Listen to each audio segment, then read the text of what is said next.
What's up, guys? My name is Robert Donaldson, and I'm a staff writer over here at Blackheart Gold Pants.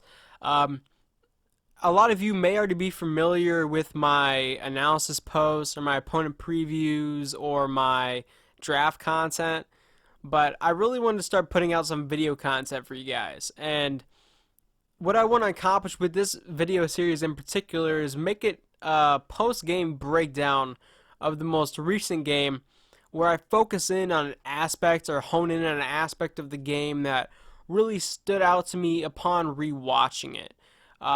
If you're a fan of that concept or you like this style of video, you can definitely recommend it on the site, the post, or you can leave a comment. That's probably my favorite part, just being able to look forward at the comments each week and interact with you guys. And also feel free to share it on social media. All that helps too.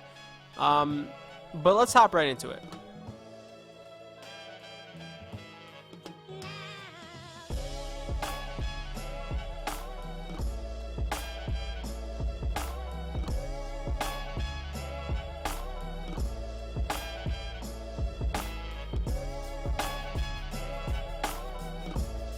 Last few weeks, he's looking that way. Leitner's hit as he throws, and it's intercepted by Brandon Snyder.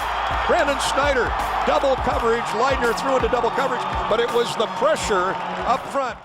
The focus of today's video is going to be placed on the defense, specifically the front seven.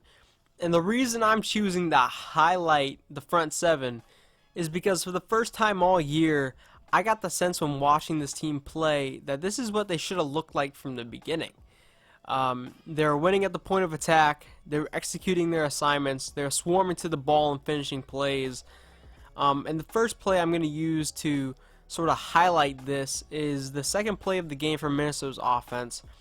Nathan Budgeta is lined up at the 3 technique spot, Jaleel Johnson's lined up over center at nose tackle, and Matt Nelson's lined up at 5 technique. Kids are explosive. Now, as you can see, Bazata is in full control of his guy. Right arm is full extended. He's created separation by doing so. He's able to work off that block at any moment.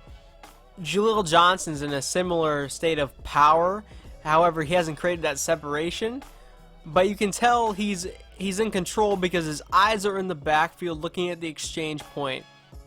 And the center is a little bit leaning over. It looks like Jaleel Johnson just overpowered him here. And you'll see he works off that block. And then Matt Nelson's a little bit covered up in this image. However, he ends up also working off his guy and getting in on the play as well to make a tackle. This is the give to McCrary. Anthony, I think we're going to have to come up with a new nickname for him. All the way up the field, these kids are explosive. This is the give to McCrary. Anthony, I think we're going to have to come up with a new nickname for him. The second play we're going to take a look at here goes back to the point I mentioned earlier, executing assignments. And what you'll see here is Budgeta and Akakati will perform a stunt. And Budgeta will actually take up 2 blockers, granting Akakati a free release or a free look at the quarterback. And the pressure from Akakati actually forces Leitner up, and Budgeta ends up cleaning up the play in the end. It's been bad times over the course of Mitchell's career. Quarterback keeper and wrapped up by Nathan Budgeta. Let's check in with Chris. For starter, been good times, been bad times over the course of Mitchell's career. Quarterback keeper and wrapped up by Nathan Budgeta. Let's check in with Chris. The next play we're going to take a look at here includes Bo Bauer and Jaleel Johnson. And this is one of Jaleel Johnson's better games as a Hawkeye, without question. Right here, he shoots the A-gap, blows right past the right guard, and forces Shannon Brooks, the running back, to bounce it outside. And Bo Bauer is right there, filling the lane, and able to make a tackle.